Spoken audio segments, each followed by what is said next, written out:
शरणं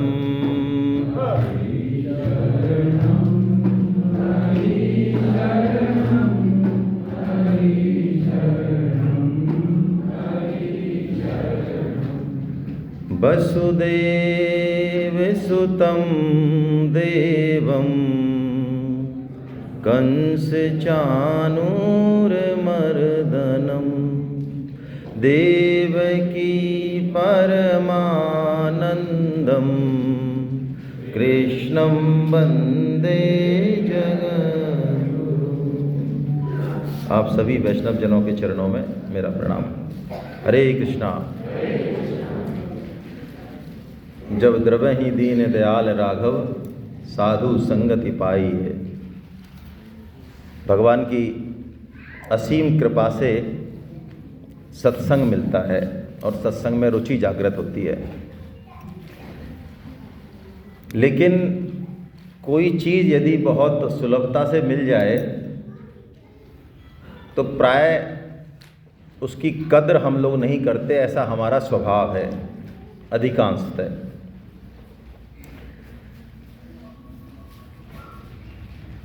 तो कोई चीज़ लगातार मिले, बिना किसी कारण के मिले, तो उसकी तो बेकदरी और भी ज़्यादा होने की संभावना है। हम सब कहते हैं भगवान की हमारे ऊपर बड़ी कृपा है, लेकिन हम सच पूछें अपने हृदय से, बहुत कम लोग होंगे जो उस कृपा को अनुभव कर पाते हैं। बस ये सुनी सुनाई बात है कि हाँ हमारे ऊपर भगवान की बहुत, लेकिन मैं आपको सच कह रहा हूँ कि हम जहाँ बैठे हैं अभी, परम श्रद्धेय स्वामी शरणानंद जी महाराज की स्थली है ये मानव सेवा संघ, आपको दिख ही रहा है। ऐसे क्रांतिकारी संत हुए हैं और परम श्रद्धेय स्वामी जी महाराज जिनका आश्रय हम लेने वाले हैं 2 दिनों में, इनकी वाणी हमें मिल रही है सुनने को। ये भगवान की बहुत बहुत कृपा है, हम सुन पा रहे हैं और इसके अनुसार हम इसको जीवन में उतार पाएंगे। ये भी भगवान की बहुत जो है अवसर है भगवान का हमारे लिए। हम यदि इस जगत की तरफ देखें तो हर जीव को भगवान ने कुछ न कुछ विशेषताएं दी हैं, उसके अनुसार वो काम करता है।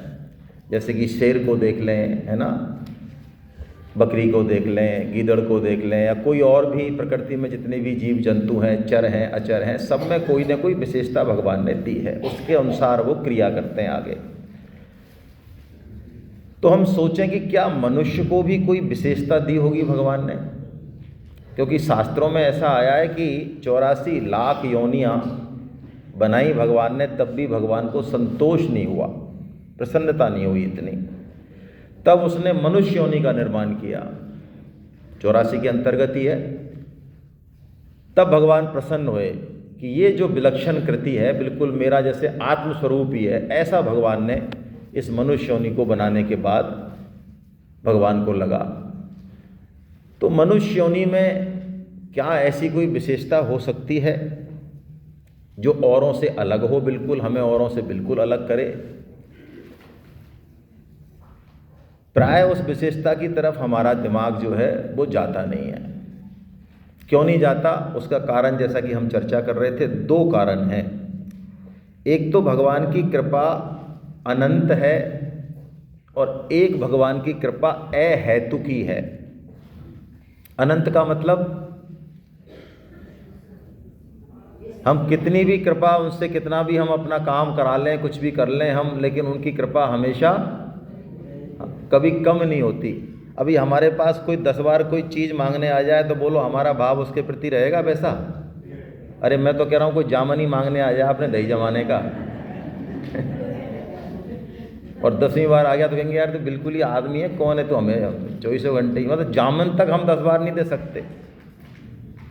और भगवान सारी सृष्टि में जो भी दुर्लभ चीज़ें वो हो सकता है हमको लगातार दे ही रहे हो, फिर भी उनके अव्यय है कृपा, अव्यय यानी व्यय नहीं होती, कम नहीं होती कभी भी।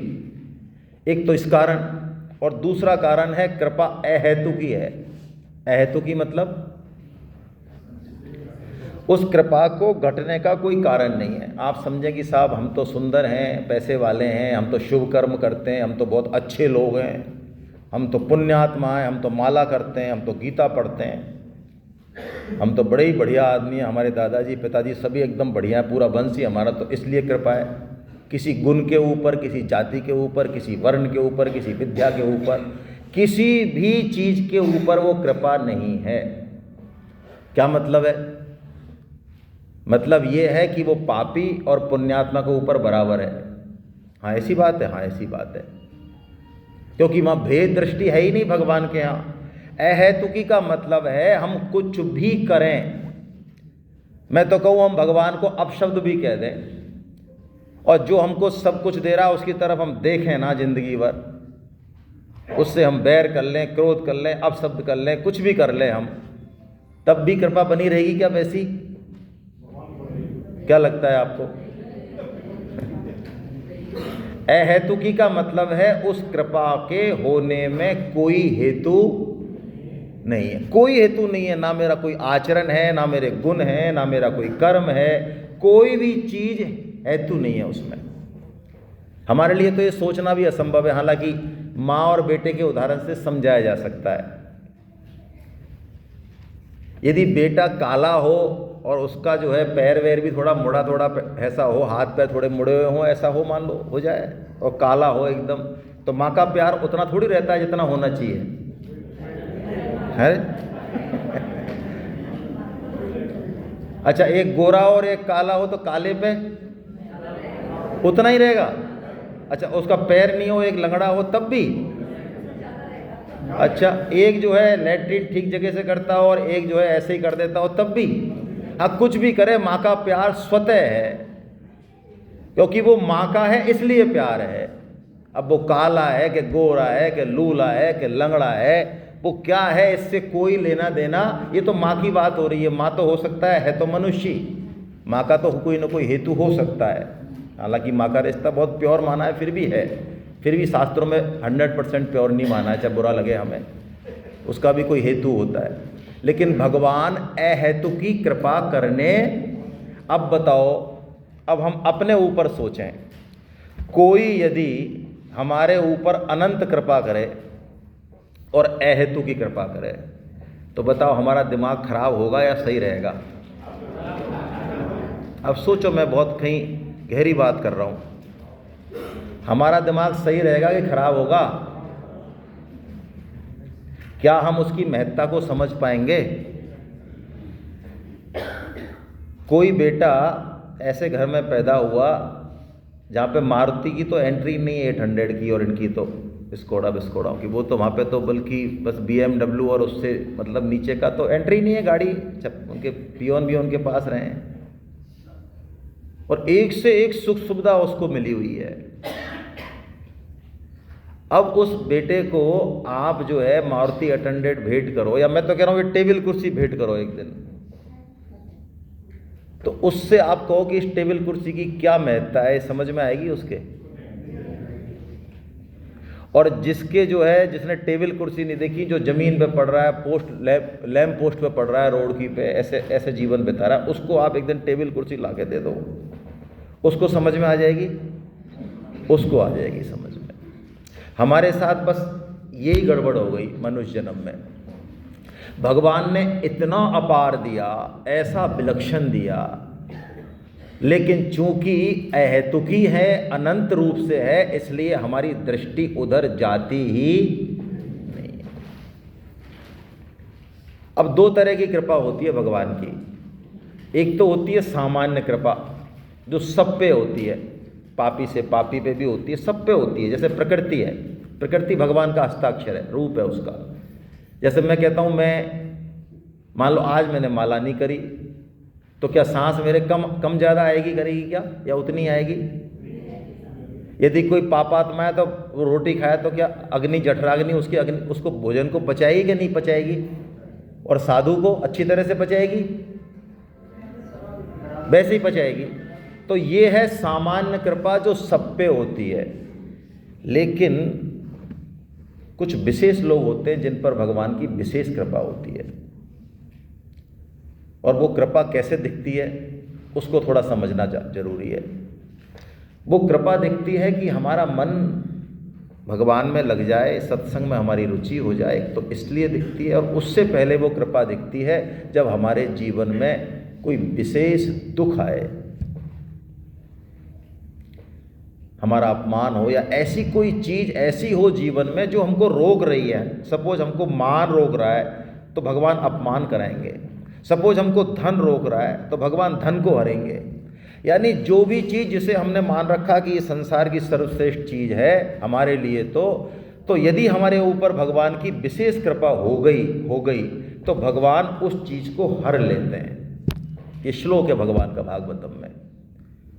यानी भगवान की विशेष कृपा का सीधा सीधा मतलब यदि मैं कहूँ तो जीवन में हो सकता है कि हमारे बहुत प्रतिकूल परिस्थिति आए, हमारे जीवन में दुख आए, तो गीता कहती है कि अब हमारे जीवन में भगवान की विशेष कृपा घट रही है। तो आपको कौन सी कृपा चाहिए, सामान्य या विशेष?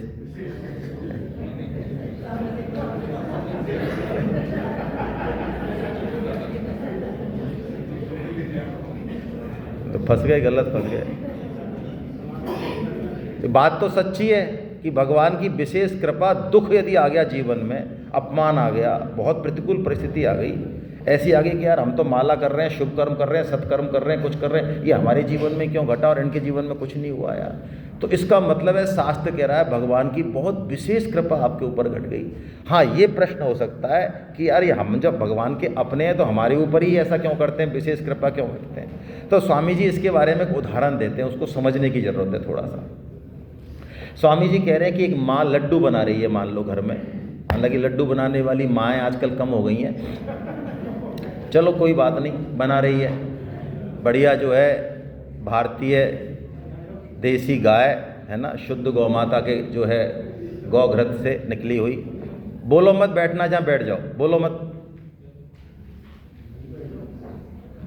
तो अब लड्डू बन गए, बच्चा बाहर खेल रहा है, उसके साथ 2-3 दोस्त और खेल रहे हैं, ठीक है। अब माँ को लड्डू देना है बच्चे को, तो क्या करना चाहिए? 4-5 लड्डू ले जाए और सबको दे दे 1-1 लड्डू। अब सीन नंबर 2, माँ काम कर रही है, माँ को लगा अरे ये कांच का बर्तन तोड़ गया, ये चीज़ फैला गया पट्टा, और कब मेरे को कहा तक नहीं, छुपा छुपू को चला गया। अब माँ को गुस्सा है, अब माँ को उसको पीटना है। क्या करना है? माँ को पीटना है। अब वही बच्चा बाहर खेल रहा है 4-5 दोस्तों के साथ, तो क्या करना चाहिए माँ को? सबके 2-2 चांटा दे। अरे बोलो भाई, नहीं तो किसको पीटे? अपने को ही पीटे। तो भगवान यदि किसी को अपना मान लेते हैं, भगवान तो मान ही लेते हैं, हमने यदि भगवान को अपना स्वीकार कर लिया तो हो सकता है कि जीवन में शुरू में 1-2 थप्पड़ पड़े। हमारी दुकान बढ़िया चल रही है, हमको मान सम्मान मिल रहा है, हमारा परिवार बहुत अच्छा चल रहा है, संसार और शरीर और परिवार बहुत टॉप चल रहे हैं, और भगवान की बहुत कृपा हो रही है हमारे ऊपर। जब से गीता पढ़ना चालू किया, माला चालू की है, एकदम शरीर संसार एकदम सुख में हो गया। ये भगवान की कृपा नहीं है, ये कपट भक्ति है। कृपा होगी तो भगवान उस सब को छीन लेंगे जो उनके मिलन में बाधा बन रहा है। लेकिन ये बात समझ में आएगी तब जब हम अपने विवेक का सदुपयोग करें, जो कि भगवान ने हमको दिया है, विशेष दिया है। विवेक क्या है? ये एक ऐसी चीज़ है जो सिर्फ मनुष्य मात्र को दी है भगवान ने, लेकिन प्राय ऐसा हो जाता है, कई हो जाता है कि इसका बिना सदुपयोग करें और हम अपना जीवन बिता के चले जाते हैं। ये ऐसा ही है कि 100 साल या 80 साल जीवन बिताया और भगवान ने पूछा भैया मैंने विवेक दिया कि साहब पेटी पे के चेक कर लो, हमने खर्च ही नहीं किया कतई। हाँ, हम जैसा दिया वैसे ही ले आए, हम जरूरत ही नहीं पड़ी हमको। हम तो आहार, निद्रा, भय, मैथुन इन 4 कामों में लगे रहे। तो ये 4 काम तो पशु भी करते हैं, तो बिना विवेक की हो जाते हैं भाई। इनमें विवेक की कोई जरूरत नहीं है, इनमें तो बुद्धि की जरूरत है। तो बुद्धि तो सब में है। तो पूरा जीवन यदि हमारा आहार, निद्रा, भय और मैथुन इन 4 कामों में जाता है यदि, और ये बढ़िया से बढ़िया करते हैं हम, बढ़िया से बढ़िया आहार करते हैं हम, अच्छे से अच्छे बेडरूम में बना के, करोड़ों का मकान बना के हम निद्रा लेते हैं। भय सिक्योरिटी अरेंजमेंट हम करते हैं, हमारी पीढ़ी का, हमारे परिवार का, 7 पीढ़ी तक का, और भी सीसीटीवी कैमरा, कोई बैंक बैलेंस, कोई एफडी, कोई इन्वेस्टमेंट, बहुत सारे हमने भय के इंतजाम कर रखे हैं। और मैथुन, सेक्सुअल प्लीजर। यदि इन 4 कामों में हमारा जीवन जाता है तो भगवान कहते हैं इसके लिए मैंने मनुष्य जन्म, क्यों? ये चारों काम बाकी अन्य योनियों में बहुत आराम से और बहुत बेहतर तरीके से होते हैं। आप सुन रहे हैं, मैं निवेदन कर रहा हूं, ये चारों काम हम चाहे कितने ही बड़े बुद्धिमान हो, करोड़पति हो, नंबर 1 के टॉप 100 में हो वर्ल्ड में, तब भी मैं निवेदन कर रहा हूं उससे कंपैरिजन करें तो उससे पशु और अन्य योनियां बेहतर है। जची क्या ये बात? नहीं जची साहब, हम तो गाजर का हलवा खा के आए, क्या बात कर रहे हो आप, इतना बढ़िया। ये तो देखो इंतजाम, देखो हमारा कैसे रहते हैं। आप घर आओ कभी, हमारे कैसा घर है, हमारा बेडरूम में घुसते ही आपके यदि है ना छक्के नहीं छूट जाए, ऐसा बनाया है हमने। तो मैं आपको एक बहुत साइंटिफिक रीजन बताता हूँ। विवेक का इस्तेमाल जितना कम होगा, विवेक के नीचे बुद्धि, मन, इंद्रियां और भी नीचे, यानी चेतना का स्तर जितना नीचे होता जाएगा ना, आहार में आनंद उतना बढ़ता जाएगा। अब मैं जो कहना चाह रहा हूं, यदि हमारा मानसिक, बौद्धिक, आध्यात्मिक स्तर ऊंचे उठे हम, तो आहार पर जो हमारा लेवल है ना वो नहीं रहेगा। आहार पे हमारी बहुत ज़्यादा फिक्र, बहुत ज़्यादा कंटेनमेंट या आनंद वहाँ नहीं रहेगा। लेकिन यदि हमारी चेतना का स्तर नीचे गया तो आहार का आनंद उतना ही, जैसे कि देखो मैं एग्जाम्पल देता हूँ, शादी हुई तो क्या बनेगा और कैसे बनेगा, और इस पे कई बार झगड़ा हो जाता है। अरे हमारी पसंद की सब्जी नहीं बनाई तुमने, और ये क्या कर दिया, हम तो ऐसे करते हैं, लड़ाई हो जाती है। अब उन्हीं भाई साहब से 25 साल बाद यदि आप पूछो कि किसकी सब्जी बनेगी, तो क्या, अब मान लो वो रामायण पढ़ रहे हैं, गीता पढ़ रहे हैं या माला पढ़ रहे हैं, माला कर रहे हैं, तो वो भाई साहब क्या जवाब दें? खुशी बना रहे, तुम तो लठ चलाते थे पहले 25 साल पहले कि भिंडी क्यों बनी और ये क्यों नहीं बना, अब क्या हो गया भाई? नमक, पहले तो थाली फेंक जाती थी, नमक, तुमको लखन नहीं है, तुमसे एक काम ठीक से नहीं होता है। और अब भाई साहब का ध्यान जो है या तो कहीं और है, भगवान में है, माला में, बिजनेस में, कहीं भी है।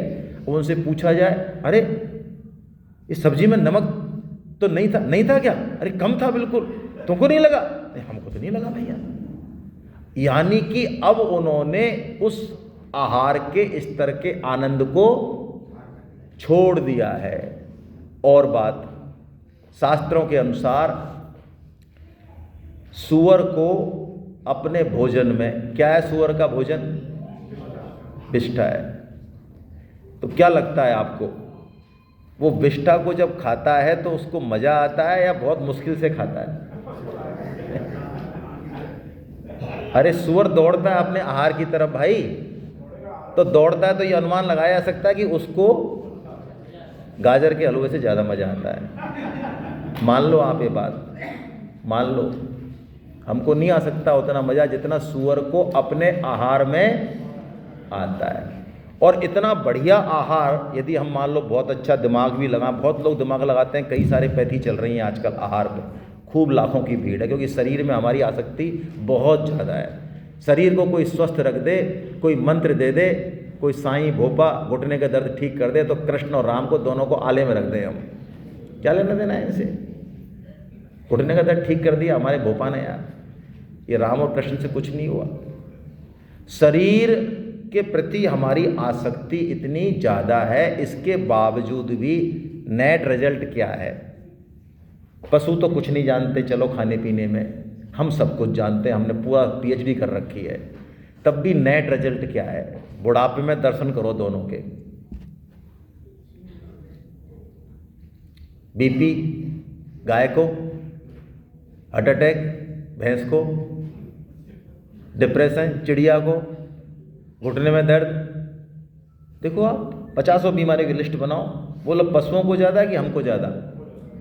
अब कोई कुतर्क मत करना, कि सब पशुओं के टेस्ट नहीं होते, टेस्ट हो चुके हैं, टेस्ट हो चुके हैं। पशुओं को हमसे बहुत कम बीमारियां हैं, हमको उनसे, आहार के मामले में हम श्रेष्ठ नहीं हैं, निद्रा के मामले में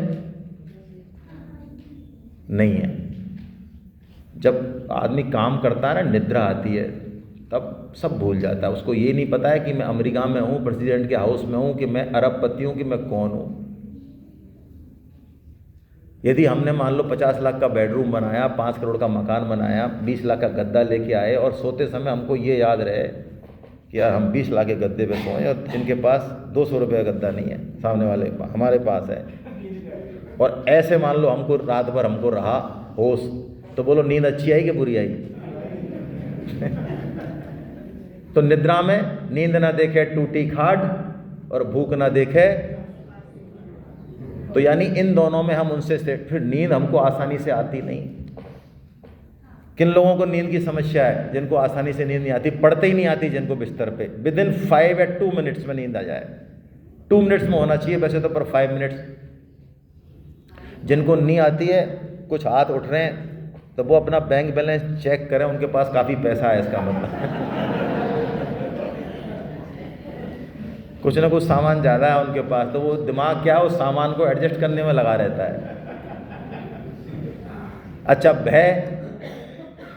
भय के मामले में उनसे बेहतर है क्या पशुओं से? पशुओं को बहुत कम भय है। आज जितने हम मॉडर्न बने, जितने हमने ऊपर छलांग लगाई है आसमान में, जड़ को छोड़ के, छलांग लगाने में बुराई नहीं मानती गीता, छलांग लगानी चाहिए, लेकिन जड़ नहीं छूटनी चाहिए। हमने जड़ को छोड़ के जो छलांग लगाई है, अपनी धर्म संस्कृति संस्कारों को छोड़ के, उससे 50 तरह के नए नए बीमारियां और भय हमको पैदा। पहले 7-7, 8-8 बच्चे होते थे, कम संसाधन होते थे, तब भी इतने भय नहीं थे। आज बहुत सारे भय हैं। और मैथुन के मामले में भी हम उनसे श्रेष्ठ नहीं हैं। ऐसा कहा जाता है शास्त्रों में, हर पशु का एक टाइम होता है ब्रीडिंग का, उसका एक पार्टनर होता है, एक स्पीशीज होती है, उसी पार्टनर के साथ उसकी मैटिंग होगी, कहीं और उसका जाएगा ही नहीं सिस्टम। लेकिन ये मनुष्य इतना घटिया है इस मामले में, इतना घटिया है, अखबार बता देंगे, हिस्ट्री बता देगी, हम चाहे कितने अच्छा समझें। 2400 घंटे उसकी खोपड़ी पे एक काम बैठा रहता है, 2400 घंटे का मतलब पूरे बूढ़ा हो जाएगा तब भी। और वो कहाँ जाएगा, कहाँ गिरेगा, किस स्पीशीज, कुछ नहीं पता उसका, कुछ नहीं पता उसका। जितना पतन इस स्तर पे उसका हुआ है, और किसी भी योनि का संभव ही नहीं है, असंभव। तो ये 4 कामों में यदि हमने बहुत कुछ अर्जित किया जीवन में, तो बताइए हमने कुछ किया या नहीं किया? कुछ नहीं किया। हमने बहुत कुछ किया, हमने बहुत परोपकार किया, सारे समाज का भला कर दिया, पूरा विश्व हमारा वंदन कर रहा है। मैं तो यहाँ तक निवेदन कर रहा हूँ, इतने सत्कर्म और इतने शुभ कर्म करे हमने कि समाज मानता है कि बहुत ही बढ़िया इंसान है ये। लेकिन ये 4 कामों के अलावा और कहीं हमारी निगाह नहीं गई, उसको सोचा नहीं, तो हमने कुछ नहीं किया, कुछ नहीं किया, कुछ नहीं किया। क्यों? ये मनुष्य जीवन इन 4 कामों के लिए नहीं है, ये कमाने खाने के लिए भी नहीं है, ये शादी ब्याह करने के लिए भी नहीं है, ये बच्चे पैदा करने के लिए भी नहीं है, ये परोपकार करने के लिए भी नहीं है। आप कहेंगे आप गलत बोल रहे हैं, हाँ मैं बताऊंगा इस बारे में, आप पूछ सकते हैं। अच्छा बताइए, प्रकृति परोपकार ज़्यादा कर रही है या हम कर रहे हैं? अच्छा, ये परोपकार के पीछे बेस किसका है, आदर्श किसका है, उसको ध्यान रखने की ज़रूरत है। क्योंकि ये परोपकार के पीछे भी जो कर्ता भाव है, वो कर्ता भाव जब तक रहेगा, शुभ कर्म परोपकार सब डुबोएंगे हमको। हाँ, मैं आपसे बहुत स्पष्ट शब्दों में निवेदन कर रहा हूँ, शुभ कर्म और सत्कर्म भी हमारा पतन कराने वाले हो जाएंगे। हम जो शुभ कर्म या परोपकार करेंगे, उसके पीछे बेस क्या है, कर्ता भाव क्या है, कहाँ से मिल रहा है सारा ये सिस्टम, कहाँ से चल रहा है, मटेरियल कहाँ से आ रहा है, ये पूरा ऑर्गेनाइजेशन जिसकी वजह से हम कर पा रहे हैं, वो क्या है, उस तरफ देखना बहुत ज़रूरी है। कोरोना काल में हम परोपकार कर पाए क्या? घरों से नहीं निकले हम। तो यानी हमारा जो भी कर्म है, उसके पीछे प्रकृति का बहुत बड़ा हाथ है, ये गीता से हमको समझने को मिलेगा। अब देखिए भगवान की विशेष कृपा क्या होती है कि हम आहार निद्रा भय मैथुन में लगे हुए हैं, अचानक जीवन में एक झटका आता है, ऐसी प्रतिकूल परिस्थिति आती है कि हमको चेत हो जाता है। क्योंकि भगवान हमको विशेष प्रेम करते हैं, इसलिए हम कितनी भी अंधी दौड़ दौड़ें, भगवान बीच में हमको चेत कराते हैं। और चेत कैसे कराते हैं? 2-3 तरीक़ों से कराते हैं। हम बीमार हो जाएं तो एक तो ये है कि हम जो है गोली खा लें, कैप्सूल खा लें, सही हो जाएं। एक ये है कि इंजेक्शन लग जाए, और एक ऐसा होता है कि ऑपरेशन ही करना पड़ता है, आईसीयू में ले जाना पड़ता है। तो हमको कोई सत्संग का मौका मिलता है, ये भगवान की विशेष कृपा है। सत्संग में हम आ जाएं, सुन लें, श्रवण कर लें, हो सकता है हमको मानव जीवन के बारे में पता चले, उसके उद्देश्य के बारे में पता चले। ऐसे हम नहीं माने मान लो सुनने से, तो भगवान कृपा करके हमारे जीवन में दुख भेजते हैं। क्या भेजते हैं? दुख भेजते हैं। क्यों? क्योंकि दुख में हमारी तंद्रा टूटती है और हमारा चेतना जो है वो भगवान से उन्मुख होती है, भगवान की तरफ। तो ये दुख जब होता है तब हम मानव जीवन के बारे में और इसके उद्देश्य के बारे में सोचते हैं, अपने पूरे जीवन के बारे में सोचते हैं। ये सिर्फ हम ही सोच सकते हैं, कोई और नहीं सोच सकता।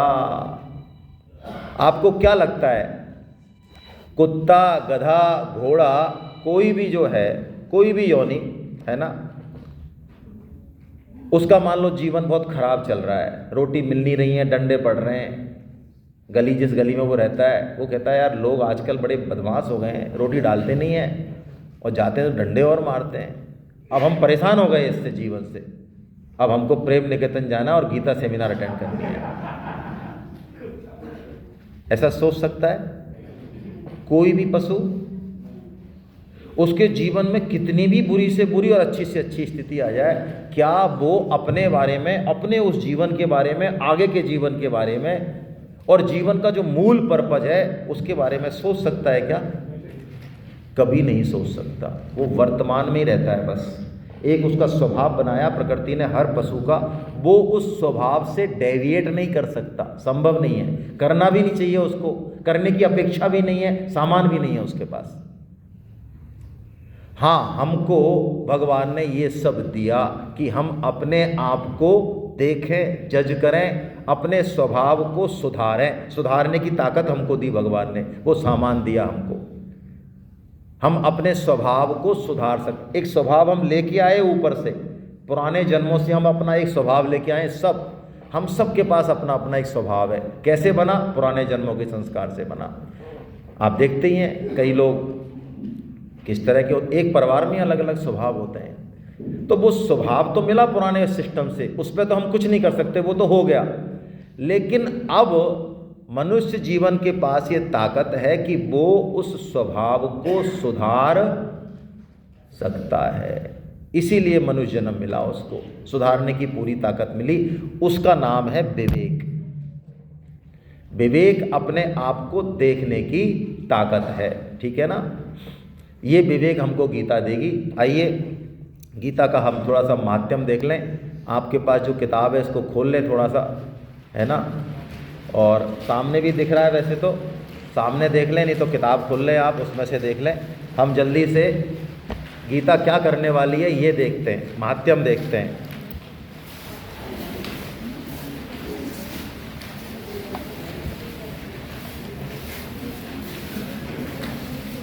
आप में से ऐसे कितने साधक हैं जो पहली बार सेमिनार में आए हैं? अरे वाह भाई वाह, इनके लिए तालियां बजाओ भाई, ये 50% से ज़्यादा है। हाँ, क्या बात है। पुराने साधकों की ड्यूटी है कि वो नए साधकों के लिए ताली बजाएं। नई बहू का स्वागत करना चाहिए अच्छे से।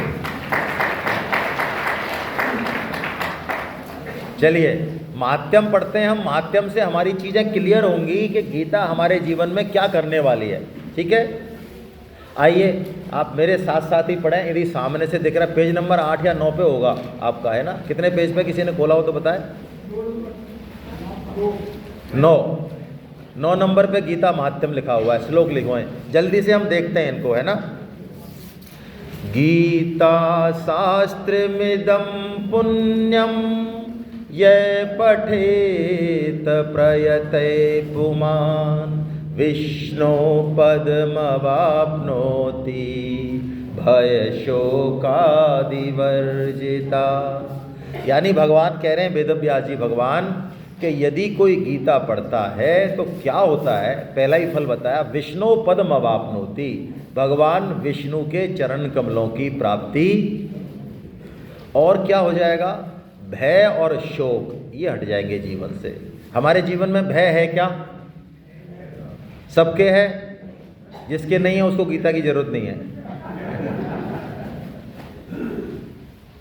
किसी न किसी चीज का तो भय होगा, सबको है ना। और शोक चला जाएगा जीवन से। देखिए, गीता यदि जीवन में आ गई, भगवान की कृपा हो गई, तो हमारे जीवन में भय और शोक नहीं रहेंगे। लेकिन कब होगा ऐसा?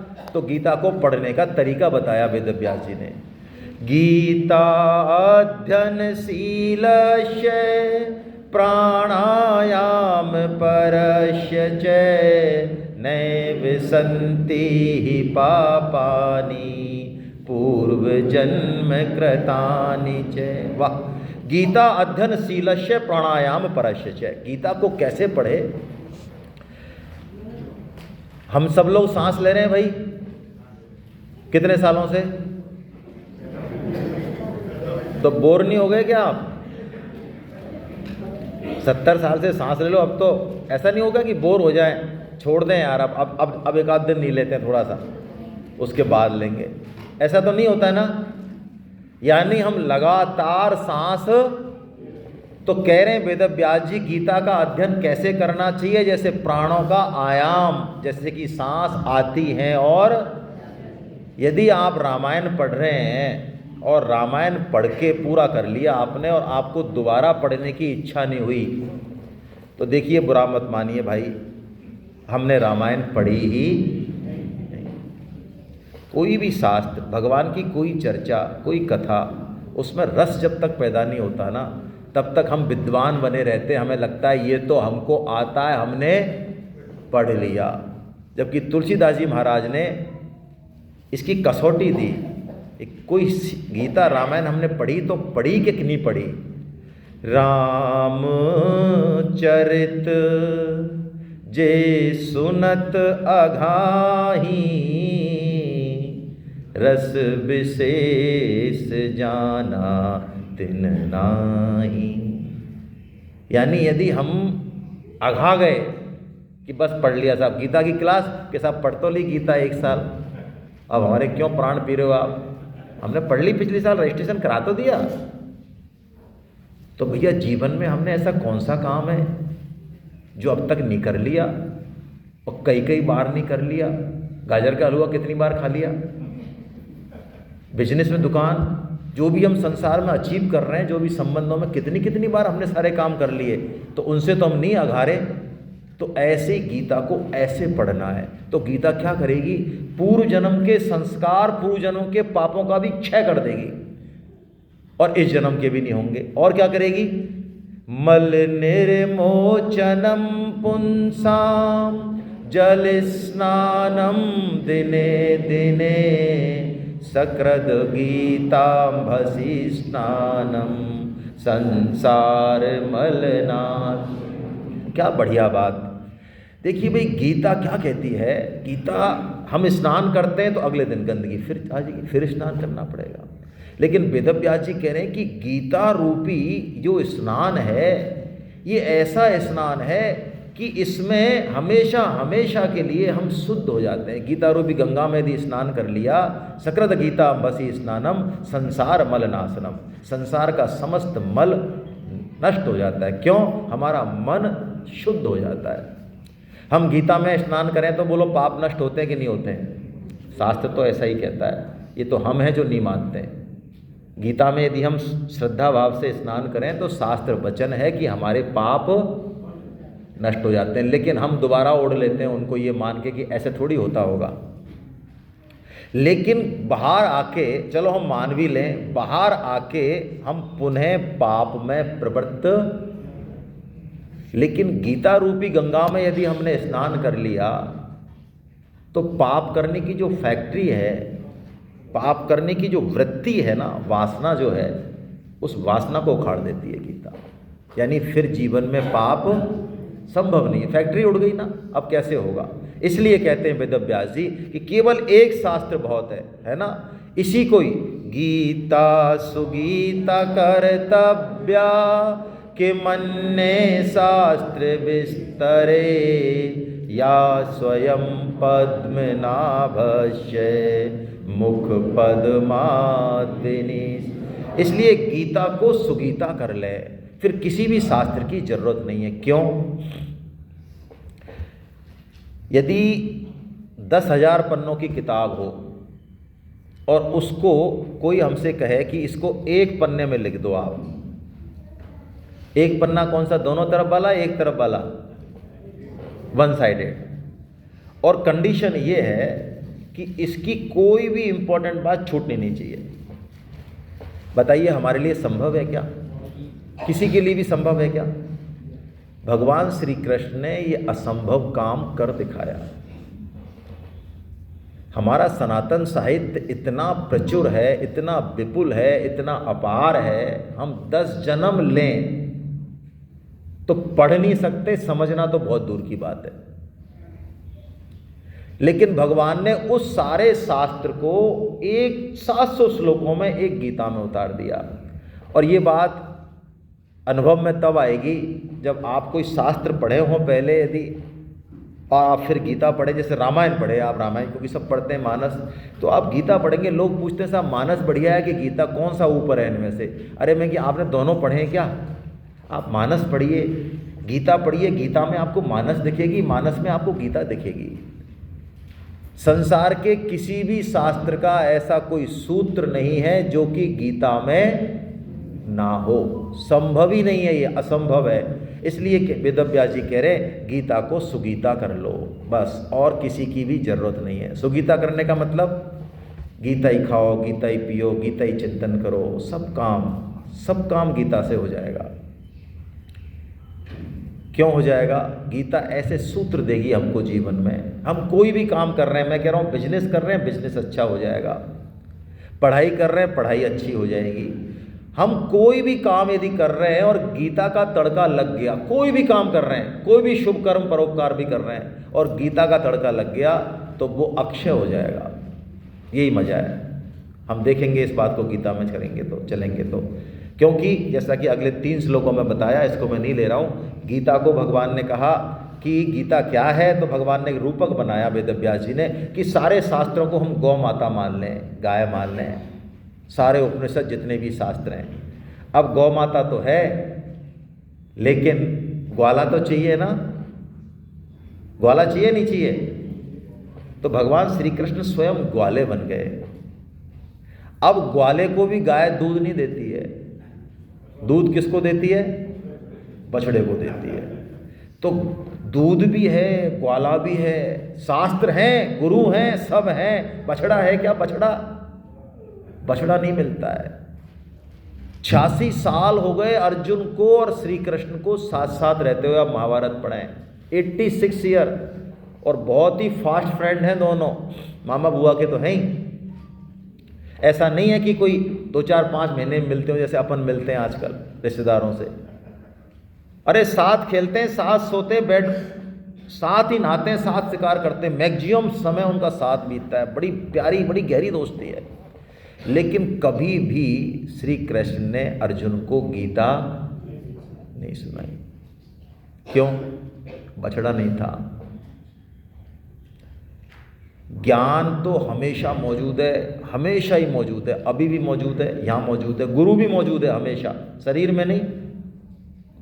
लेकिन क्या बछड़ा मौजूद है? शिष्य मौजूद है। असली बात यह है, गुरुत्व बड़ी बात नहीं है। गुरुत्व तो भगवान का ही रूप है, वो नष्ट ही नहीं हो सकता। हर देश काल में अखंड मंडलाकारम है ना, संभव ही नहीं है कि वो नष्ट हो जाए, अब मिले ना।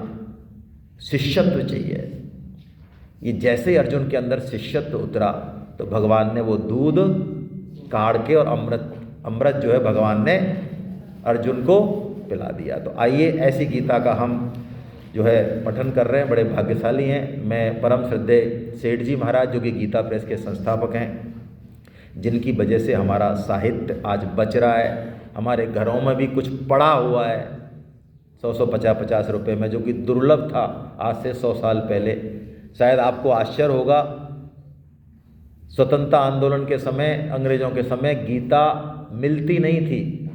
लोग हैंड राइटिंग करके उतारते थे। कुछ प्रेस थी, वन एक प्रेस, बहुत कम प्रेस थी, वेंकटेश वन एक प्रेस, उनमें भी अशुद्ध छपती थी और बहुत महंगी छपती थी। आज ये गीता प्रेस के कारण हमको घर घर में हमारे शास्त्र मिल रहे हैं। आप ऑनलाइन मंगा दो, आप 100 रुपये दो, सारा पुराण ले लो, वेद ले लो, उपनिषद ले लो। तो परोपकार किसे कहते हैं, इसकी यदि सही परिभाषा है तो वो ये है। आदरणीय परम श्रद्धेय सेठ जी जयदयाल जी गोविंदका साहब भाई जी, जो कि एडिटर हैं, और परम श्रद्धेय स्वामी जी महाराज, इन तीनों की जो है वाणी हमको मिल रही है। आइए हम चलते हैं। मनुष्य जन्म बहुत दुर्लभ है, हमारी चर्चा हो गई, बहुत दुर्लभ है। और ऐसा कहा शास्त्रों ने तो कि मनुष्य जन्म मिलना, भारतवर्ष में मिलना, और उसके बाद भी उसमें मुमुक्षा जागृत हो जाना। मुमुक्षा का मतलब है गीता सुनने की इच्छा हो जाना, अपने बारे में जानने की इच्छा हो जाना, अपना परिचय करने की इच्छा हो जाना, हम हैं कौन। अभी जो हमने अपना परिचय मान रखा है ये ठीक नहीं है। ये व्यवहार के लिए तो ठीक है, जरूरी है, लेकिन ये हमारा ओरिजिनल परिचय नहीं है। तो 3 चीज़ें बहुत मुश्किल से मिलती हैं, लेकिन हम बड़े भाग्यशाली हैं कि तीनों चीज़ें हमें यहाँ अब मिल चुकी हैं। नीचे की लाइन पढ़ रहा हूँ मैं। मनुष्यत्वम, मुमुक्षत्वम और महापुरुष। मनुष्यत्वम यानी मनुष्य जन्म मिल गया, बहुत विलक्षण है, अभी हम देख रहे हैं जस्ट। मुमुक्षा जागृत हो गई, मनुष्य जन्म तो बहुतों को मिला, 700 करोड़ को मिला, बहुत कम लोगों को मुमुक्षा जागृत होती है, बहुत कम लोगों को। और मुमुक्षा जागृत हो गई, लेकिन क्या कोई बताने वाला है? हाँ, परम श्रद्धेय स्वामी जी महाराज हैं, गीता प्रेस है, गीता है। हमने संतों के मुख से सुना है ये गीता प्रेस और ये गंगा, ये हमेशा नहीं रहेगी। गंगा के किनारे आप बैठो कभी, ऋषिकेश जाओ तो बिल्कुल पहाड़ का जो ऊपरी स्तर है वहाँ के पत्थर गोल हैं। ये बात हम 20 साल से जा रहे हैं, हम खूब आंखें फाड़ फाड़ के देखते हैं, हमें कुछ समझ नहीं आया। एक संत ने हमें बताया, जो स्वामी जी के साथ रहे, कि ये देखो गंगा यहाँ बहती थी। मैं कि आपको कैसे पता? कि स्वामी जी ने कहा था उंगली रख के कि गंगा यहाँ बहती थी, यहाँ ये पत्थर गोल है पहाड़ के। आज गंगा यहाँ आ गई, आने वाले कुछ 100 सालों में गंगा नहीं रहेगी, गीता भी नहीं रहेगी, लुप्त हो जाएगी। हम कलयुग के गोल्डन टाइम में बैठे हैं, गोल्डन टाइम में। बड़े भाग मानुष तन पावा, सुर दुर्लभ सब गंते कावा। साधन धाम मोक्ष कर द्वारा, पाए न जेहि परलोक समा। सो परत्र दुख पावहि, सिर धुन धुनि पछताए। काल ही कर्म ही ईश्वर ही मिथ्या दोष। भगवान ने सब सामान दिया, मनुष्य जन्म दिया, गीता दी, सत्संग दिया, विवेक दिया। उसके बाद भी यदि हम सही लक्ष्य की तरफ न तो चल पाए, ना उसकी पहचान पाए, तो ये बहुत बड़ा दुर्भाग्य है। मनुष्य जन्म, परम श्रद्धेय स्वामी जी महाराज कहते हैं, भुसावल का स्टेशन है, भुसावल का। महाराष्ट्र में एक भुसावल जगह है, ये पहले की बात है। वो बहुत बड़ा स्टेशन है, वहाँ से बहुत सारी जगह के लिए गाड़ियाँ जाती हैं। तो यहाँ से देखिए, मनुष्य जन्म में तुलसीदास जी कह रहे हैं 6 ट्रेन निकल रही हैं, 6 स्टेशन है ये, 6 तरफ जा रही, जंक्शन है ये। क्या कर सकते हैं हम? स्वर्ग जा सकते हैं। शुभ कर्म और सत्कर्म जो करते हैं, जिनकी इसी में अहम बुद्धि है, परोपकार में और शुभ कर्मों में और सत्कर्म में और उससे प्राप्त मान बढ़ाई में, वो स्वर्ग जाएंगे। और स्वर्ग जाने को गीता बिल्कुल अच्छा नहीं मानती, और बल्कि मैं कठोर शब्दों में कहूँ, बुरा लगेगा सुनने में बहुत, स्वर्ग जाना वैश्या के घर जाना है। इसलिए गीता का साधक अपने बुजुर्गों को, पूर्वजों को स्वर्गवासी नहीं लिखता। हमें भी नहीं पता, हमने भी लिखा रखा था। गीता बताएगी 9वें अध्याय में कि स्वर्ग जाना क्या है, कितना खराब है। तो स्वर्ग हमें नहीं जाना। स्वर्ग जा सकते हैं मनुष्य जन्म से, स्वर्ग नहीं जाए तो नरक। अपवर्ग, अपवर्ग मतलब मोक्ष, स्वर्ग नरक दोनों से मुक्ति। ये निसैनी है, नसैनी। 3 तो ये हो गए, या फिर ज्ञान, वैराग्य और भगति। ये 6 जगह हम जा सकते हैं। कहाँ जाना है, कैसे जाना है, वो हम देखेंगे, ये हम देख चुके हैं। आइए, तो विवेक का हम सदुपयोग करें। कैसे करें? विवेक हम सबके पास है। प्राय एक उदाहरण से मैं अपनी बात कहता हूँ। यही उदाहरण मुझे याद आ रहा है कि एक व्यक्ति था बहुत गरीब और बड़ी मुश्किल से रोटी खाते थे। एक टाइम रोटी खा ली, सब्जी के तो पैसे नहीं थे, चटनी बनाते थे, चटनी पीसते थे वो। तो एक साधु आया उनके घर पे और बोला, जरा हमको भिक्षा देना। उन्होंने कहा, क्या भिक्षा दें आपको, रोटी नहीं बनी है, आप भिक्षा के लिए कह रहे हो, चटनी से पीस के तो रोटी खा रहे हैं हम, बड़े हमारे दुर्भाग्य हैं। तो उनको, संत को, दरवाजे से आंगन में रखा हुआ एक पत्थर दिखा। उन्होंने कहा, चटनी वो क्या है, वो कैसा, वो चटनी पीसने का पत्थर है ना, सिले है और पत्थर है कि अच्छा लाओ जरा इसको। तो लाए वो। बोलो महाराज ये क्या करना, ये लेके जाओगे क्या? नहीं, ये हमको नहीं लेना है। लोहे की चीज़ लाए कोई, लोहे का कोई बर्तन लाओ, छुआया तो वो सोने का हो गया। क्या था वो? अब बताओ, किसी के घर में पारसमनी हो और वो चटनी से रोटी खाए तो दोष किसका है? भगवान का तो है नहीं दोष, संत का भी नहीं है, कर्मों का भी नहीं है, हमारे विवेक के सदुपयोग नहीं करने का दोष है। तो क्या लगता है, हमको ऐसी पारसमनी दी हुई है भगवान ने? बिल्कुल दी हुई है। उसी का नाम है विवेक, है ना। और ये विवेक जब जग जाता है तब जो है हम समझते हैं कि अब हमको कर्म कैसे करने हैं। कर्म वही करने हैं, अपना कर्तव्य कर्म करना है, जो फील्ड हमने चुन लिया, क्योंकि सबके अंदर एक रुचि दी है भगवान ने। प्राय हम सोचते हैं कि जिस फील्ड में हम लग रहे हैं पूरी दुनिया उसमें लग जाए ना, ऐसा नहीं होता है, ऐसा नहीं होता है। सबके अंदर रुचि दी है भगवान ने, स्वभाव दिया, लेकिन उस रुचि और स्वभाव के अनुसार जो हम कर्म करेंगे, यहाँ तक कि मैं तो कहूँ हम दुकान करें, हम घर में झाड़ू लगाएं, हम जो है बिजनेस करें, चाहे नौकरी करें, चाहे कुछ भी कर्म करें, उस कर्म को हमको कैसे करना है ये गीता हमको बताती है। यदि हम विवेक का सदुपयोग करें तो फिर ये कर्म स्वातंत्र का सदुपयोग हो जाएगा। कर्म स्वातंत्र मतलब मनुष्य योनि में हमको कर्म करने की स्वतंत्रता, बाकी योनियों में, बाकी किसी भी योनियों में कोई भी नया कर्म करने की स्वतंत्रता। आपको लग सकता है कि कुत्ता, गधा, घोड़ा, हाथी, शेर, इनके जीवन में बहुत कुछ नया हो रहा है, नहीं, बिल्कुल नया नहीं हो रहा कुछ भी। इनका A to Z पूरा जीवन फिक्स है, पूरा जीवन। उसके बाद वो कहाँ प्रमोशन होगा उनका वो भी फिक्स है।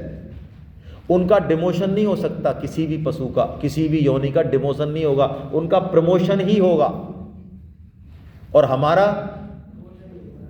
हमारा डिमोशन और प्रमोशन दोनों हो सकते हैं। किसके ऊपर डिपेंड है?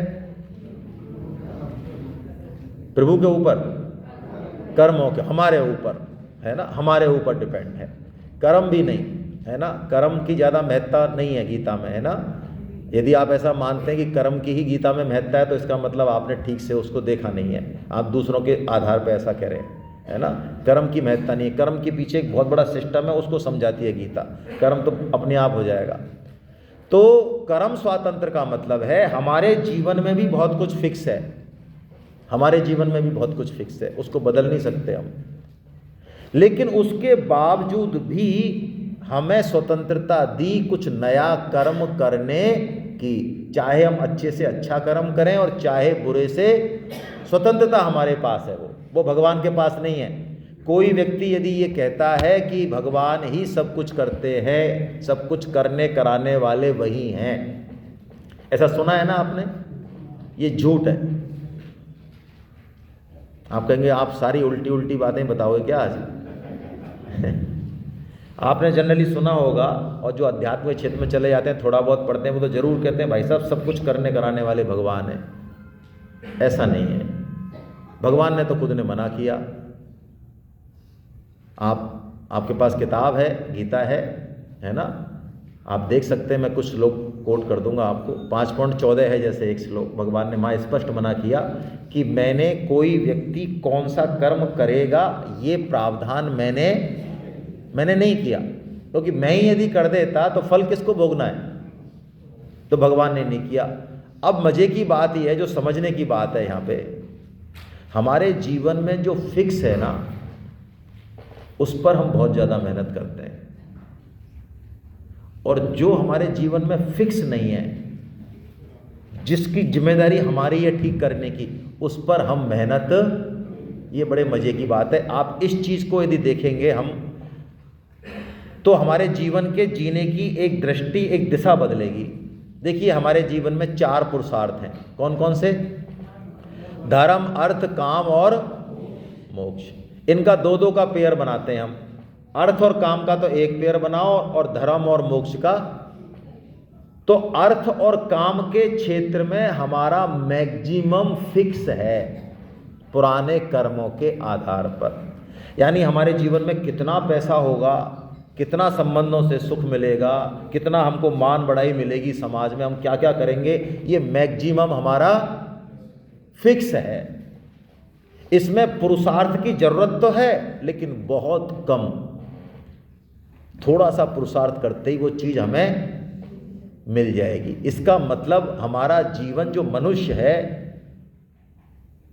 यदि मैं और कठोर शब्दों में कहूं तो गधागिरी करने के लिए नहीं मिला। बताओ, मेहनत हम ज़्यादा कर सकते हैं गधा? अरे गधा ज़्यादा मेहनत करता है कि हम? कैपेसिटी किसकी ज़्यादा है? गधे की ज़्यादा है भाई। हम तो फिर भी थक जाते हैं। अभी मैं कहूँ ये 1000 ईंट उठा के वहाँ पहुँचाना है, तो कौन अच्छे से पहुँचाएगा, हम या गधा? तो हमारा जीवन ठोक के कर्म करना, रात और दिन पूरा जीवन लगा देना, और अर्थ और काम को बेहतर करना, ये जीवन की दिशा नहीं है, बिल्कुल गलत दिशा है। तो हमें मनुष्य जन्म किस लिए मिला? धर्म और मोक्ष, इसमें प्रारब्ध बहुत छोटा सा है, कम है बहुत। इसमें जितना हम कोशिश करेंगे, जितना चलेंगे उतना चलेंगे, लेकिन हम करते प्राय उल्टा है। जब बात आती है अर्थ और काम की, संसार में भोग और संग्रह की, तब तो हम पूरी जान लगाते हैं। सुबह 4 बजे भी उठ जाएंगे, मकान बन रहा है तो मजाल है जो तराई रह जाए एक भी दिन, चाहे कैसी भी ठंड हो, क्योंकि मकान हमारा है। मैं ये नहीं कह रहा हूँ तराई मत करो, करनी चाहिए, अच्छा है, काम तो अपना करना ही चाहिए, क्यों किसी पे डिपेंड है, उसकी बात नहीं हो रही है। लेकिन जितना लगाव और जितनी तन्मयता और जितनी तत्परता हमारी शरीर संसार में है, अर्थ और काम में है, उतनी तत्परता हमारी मोक्ष में और धर्म में नहीं है। अभी किसी से पूछो, भाई साहब आप सत्संग में नहीं गए, क्या करें भाई साहब, भगवान को मंजूर ही नहीं है। भगवान की जब इच्छा होगी, जब हमको सत्संग में ले जाएगा टंगा टोली करके। ऐसा कहते हैं जैसे कि हमारा सारा जीवन भगवान की इच्छा से ही चल रहा हो। इतने झूठ बोलते हैं हम लोग जीवन में। सत्संग का नाम आएगा, गीता पढ़ने का नाम आएगा, कोई और गौ सेवा किसी का नाम आएगा, तो भगवान की मर्जी। अभी मान लो डोनेशन का काम आए, हम समर्थ हैं तब की बात है, टैक्स उतना ही लगता है जितनी इनकम है, और वहाँ आएगा तो वहाँ पे भगवान की मर्जी आ जाएगी, अब जितना भगवान ने सोचा। और मान लो अर्थ और काम की बात आए तो भगवान की मर्जी रहती है क्या हमारी? बताइए, हम व्हाट्सएप देखने से पहले भगवान की मर्जी देखते हैं? कोई भी खाना खाने से पहले कि साहब 3 दिन हो गए अभी तक हमको भगवान ने कहा नहीं है। जब तक भगवान कान पकड़ेंगे नहीं और थाली पे नहीं बैठाएंगे, जब तक हम खाने वाले नहीं है। भाई साहब, मर्जी नहीं है भगवान की खाना खाने, कैसे कहा बताओ? और सत्संग में भगवान की मर्जी, माला में भगवान की मर्जी है। भाई साहब, जितना कराएंगे उतना कर लेंगे। आज 2 ही हुई तो 2 ही सही, क्या फर्क पड़ता है? भगवान तो भाव से ही प्रसन्न हो जाएंगे, भाव से ही। बहुत धर्म और मोक्ष, इन 2 में प्रारब्ध इतना सा है कि कोई हमको परिचय करा देगा, मौका मिल जाएगा। जैसे कि हमारे जो है रतनलाल जी गुप्ता साहब ने इतना बड़ा मजमा जमा दिया, कितनी मेहनत की होगी सोचो आप, कितनी लोगों की ठोड़ियाँ सहलाई होंगी सोचो आप, कितने लोगों के घर पे गए होंगे, क्योंकि पैसा निकलवाना आसान काम तो, क्योंकि पैसा हाथ का,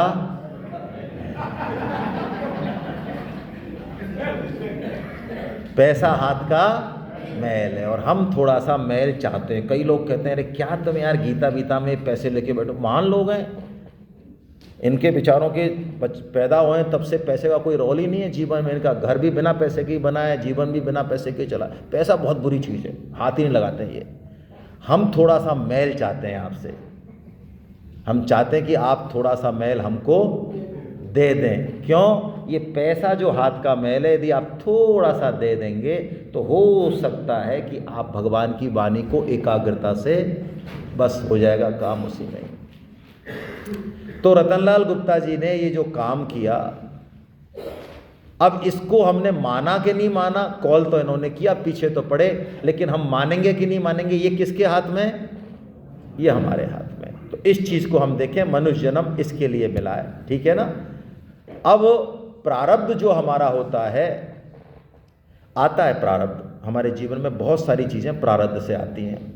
लेकिन गीता हमको ये काम करेगी कि चाहे सुख आए चाहे दुख आए, सुख का और दुख का दोनों का हेतु बताएगी गीता।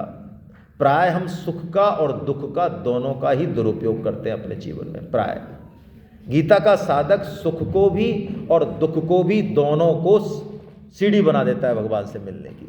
यही सिखाती है गीता। गीता जीवन में ये नहीं चैलेंज करती कि आपके जीवन से परेशानियां दूर हो जाएंगी ना, प्रारब्ध तो आएगा, गीता का साधक तो भोगेगा उनको। हाँ, कांटे हैं, जूती पहना देगी चमड़े की, ये काम कर देगी, सुखी दुखी नहीं होंगे फिर हम, है ना।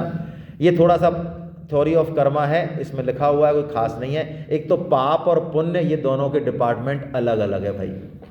कई बार हम पाप भी छोटा मोटा करते रहते हैं और बहुत सारा पुण्य करके ये सोचते हैं कि अब तो भगवान हमको, ये कटते नहीं है आपस में। एक फौजदारी कोर्ट का मामला है, एक सिविल कोर्ट का मामला है, ठीक है ना। दोनों केस ही अलग अलग है। छोटा सा पाप भी बड़े से बड़े पुण्य से क्षय नहीं हो सकता। हाँ, प्रायश्चित कर्म होते वो अलग बात है। आत्महत्या ये हमारे भाग्य में लिखी है या नया कर्म है? नया कर्म है। आत्महत्या भाग्य में नहीं है, भगवान ने डिसाइड नहीं किया है। आत्महत्या एक घोर पाप कर्म है जो कि मनुष्य अज्ञानतावश करता है।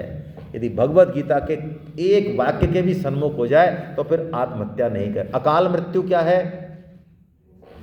इसमें लिख रहा है अकाल मृत्यु और आकस्मिक मृत्यु। अकाल मृत्यु वो है जिसमें हमारा जीवन शेष रहता है, ये आत्महत्या ही मान लें इसको, है ना। और आकस्मिक मृत्यु उसे कहते हैं जिसमें कारण आकस्मिक हो, जैसे एक्सीडेंट में हो गया, हो सकता है कि वो जो है हमारा रूटीन में ही मतलब मृत्यु होनी हो, इसमें ऐसा है। तो हम प्रारब्ध की ज़्यादा परवाह नहीं करें।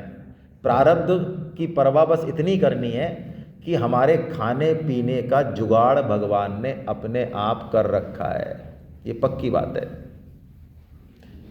इस पर चूंकि हमारा विश्वास नहीं होता है, हमारे अंदर कर्ता भाव होता है, इस कारण हमें लगता है कि अरे ऐसे कैसे होगा। हमारे पूरे मनुष्य जीवन का इंतजाम भगवान ने कर रखा है, जैसा कर रखा है उसमें हम संतुष्ट रहें। हाँ, हम कुछ और चाहेंगे तो गड़बड़ है। थोड़ा सा पुरुषार्थ करेंगे वो सब ऑटोमेटिक मिलने वाला है, ये पक्की बात है। और हम अपने जीवन को भी देखें तो आप सच बताओ भाई, जितना पैसा हमारे पास है, जितना पद हमारे को है और जितना सम्मान हमको मिल रहा है, क्या हम इसके योग्य हैं क्या?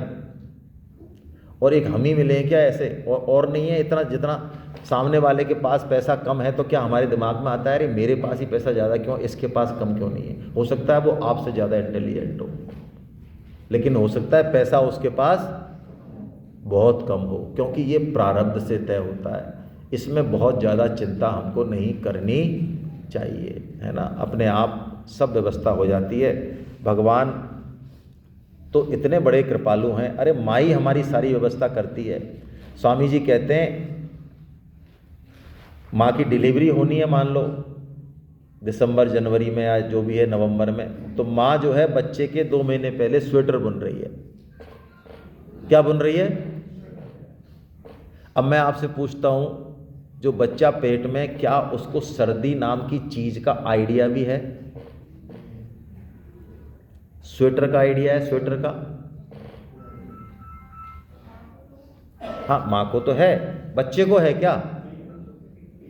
ऐसा ही मान लो, हमको जिन चीजों का आइडिया तक नहीं है, कल्पना तक नहीं है, उसकी भी इंतजाम और उसकी रक्षा भी भगवान कर रहे हैं। हम उसको समझते नहीं हैं, इस कारण हम जो है ज़्यादा समय देते हैं इसमें, लेकिन इसमें ज़्यादा समय नहीं देना है। हरे कृष्णा।